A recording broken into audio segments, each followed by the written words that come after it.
बिस्मिल्लाहिर्रहमानिर्रहीम। स्टूडेंट्स, आज हम लेक्चर नंबर 28 के 3 टॉपिक्स कवर करेंगे, 166, 167 और 168। अगर आप हमारे चैनल पर नए हैं तो सब्सक्राइब करें। अगर आपको वीडियो अच्छी लगे तो लाइक करें और अपने दोस्तों के साथ भी शेयर करें। टॉपिक 166 है टास्क इंटरडिपेंडेंस। टास्क इंटरडिपेंडेंस होता है एक दूसरे पर डिपेंड करना। सबसे पहले समझेंगे टास्क क्या होता है। टास्क होता है काम और इंटरडिपेंडेंस होता है एक दूसरे पर डिपेंड करना। अब टास्क इंटरडिपेंडेंस का मतलब हुआ टीम का हर मेंबर अपना काम करने के लिए दूसरे मेंबर पर डिपेंड करता है, इसे टास्क इंटरडिपेंडेंस कहते हैं। मिसाल के तौर पर स्कूल में एनुअल फंक्शन है। मिसाल के तौर पर एक अली है, वो इनविटेशन कार्ड बनाता है। एक अहमद है, स्टेज डेकोरेट करता है। एक सारा वो स्टूडेंट की प्रैक्टिस करवाती है। अगर अली कार्ड ना बनाए तो गेस्ट नहीं आएंगे। अगर अहमद स्टेज ना सजाए तो प्रोग्राम नहीं होगा। सब एक दूसरे पर डिपेंड करते हैं, इसको टास्क इंडिपेंडेंस कहते हैं। अब हमने रिफ्लेक्टिव के हवाले से पढ़ना है कि where is reflective in this. तो टीचर सोचे, क्या सब मेंबर अपना काम कर रहे हैं? क्या सब एक दूसरे की हेल्प करते हैं? अगर कोई प्रॉब्लम आए तो उसका सोल्यूशन कैसे निकालें? नेक्स्ट आ जाता है ये गुड 5 C's हैं। कहते हैं गुड टीम्स के 5 C's होते हैं। 5 C's क्या हैं? एक है कोऑपरेटिंग, मतलब एक दूसरे के साथ मिलकर काम करना। दूसरा है कोऑर्डिनेटिंग, के काम को ऑर्गेनाइज करना, क्यों क्या करे, कौन जो है क्या करेगा। तीसरा है कम्युनिकेटिंग, आपस में बात करना, इंफॉर्मेशन शेयर करना। नंबर 4 है कंफर्टिंग, अगर कोई मेंबर टेंशन में हो तो उसकी हेल्प करना। नंबर 5 है कॉन्फ्लिक्ट रिजॉल्विंग, कहता है झगड़ा हो तो उसको सॉल्व करना, उसे कॉन्फ्लिक्ट रिजॉल्विंग कहते हैं। नेक्स्ट 167 टॉपिक है, इसमें से यही था इम्पोर्टेंट जो मैं आपको बता दिया, बाकी कोई इसमें नई चीज़ नहीं है, उसी को एक्सप्लेन किया जाए। बिहेवियर इन ऑर्गेनाइजेशन, कहते हैं इस जो टॉपिक है ना, इसका मेन आइडिया सिर्फ ग्रुप थिंक है। अब ग्रुप थिंक क्या होती है? तो जब टीम के सब लोग सिर्फ लीडर की बात मान लेते हैं और अपनी ओपिनियन देना बंद कर देते हैं, कोई क्वेश्चन नहीं करता, सब सिर्फ यस सर कहते रहते हैं, यह है ग्रुप थिंक।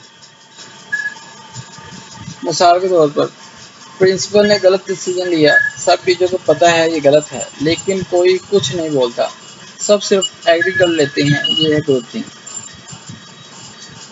इसका नुकसान क्या होता है? गलत डिसीजन हो जाता है, किसी की जो नया आइडिया जो किसी ने देना होता है ना, वो नहीं होता, इसमें टीम प्रूव नहीं करती, रिफ्लेक्शन बंद हो जाती है। अब इसमें रिफ्लेक्टिव टीचर होता है, वो क्या सोचता है? कहते वो सवाल करे, नए आइडिया दे, हर डिसीजन को सोच समझ कर एक्सेप्ट करे, ब्लाइंडली फॉलो ना करे किसी का।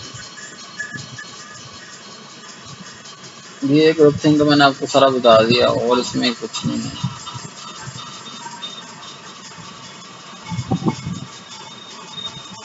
कहते impact of structure on behaviour in school organisation. Organisation structure में कहते हैं हर स्कूल का अपना सिस्टम होता है, जैसे प्रिंसिपल, फिर उसके नीचे वाइस प्रिंसिपल आता है, फिर टीचर्स आते हैं, फिर स्टूडेंट। ये स्ट्रक्चर बताता है कौन किसको रिपोर्ट करेगा।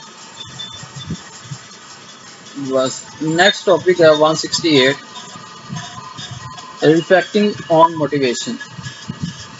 मोटिवेशन क्या होती है? कहते काम करने का जज्बा या हिम्मत, इसे मोटिवेशन कहते हैं। मिसाल के तौर पर एक टीचर है, दूसरे स्टूडेंट को पढ़ाता है, वो मोटिवेटेड है। दूसरा सिर्फ सैलरी के लिए आता है, वो लेस मोटिवेटेड होगा। नेक्स्ट है मैस्लोज हायरार्की ऑफ नीड्स। जो मैस्लो है ना वो कहता है इंसान स्टेप बाय स्टेप मोटिवेट होता है। सबसे पहले इसको बेसिक नीड्स चाहिए। ये उसने डायग्राम नहीं दी है, इसमें मैं समझाने का कोशिश करता हूँ। जैसे खाना, तो सबसे पहले इसको बेसिक नीड्स चाहिए, जैसे खाना हो गया, घर हो गया, पैसा हो गया। उसके बाद रिस्पेक्ट चाहिए, फिर सक्सेस।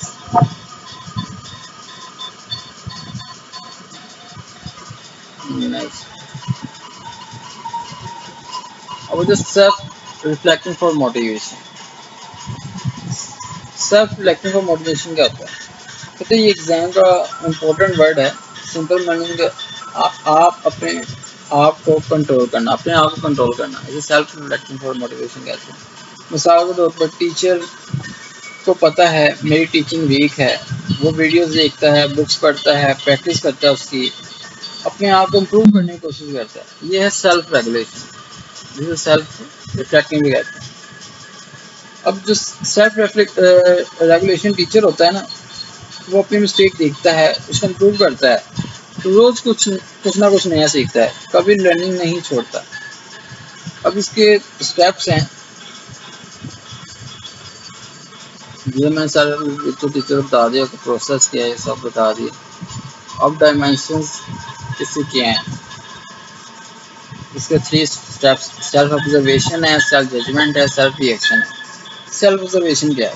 कहता है अपने काम को देखना, मैं कैसा पढ़ाता हूँ। सेल्फ जजमेंट होता है अपने काम का रिजल्ट चेक करना, क्या मैं अच्छा टीचर हूँ, कहाँ मिस्टेक हुई। नेक्स्ट सेल्फ रिएक्शन, कि मिस्टेक को इम्प्रूव करना, अगली बार और कुछ करना।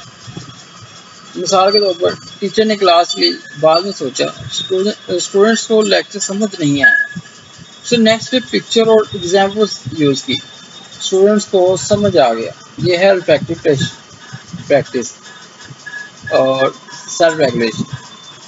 अब हम इसकी रिवीजन करते हैं।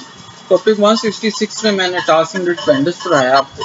तो सब मेंबर एक दूसरे पर डिपेंड करते हैं।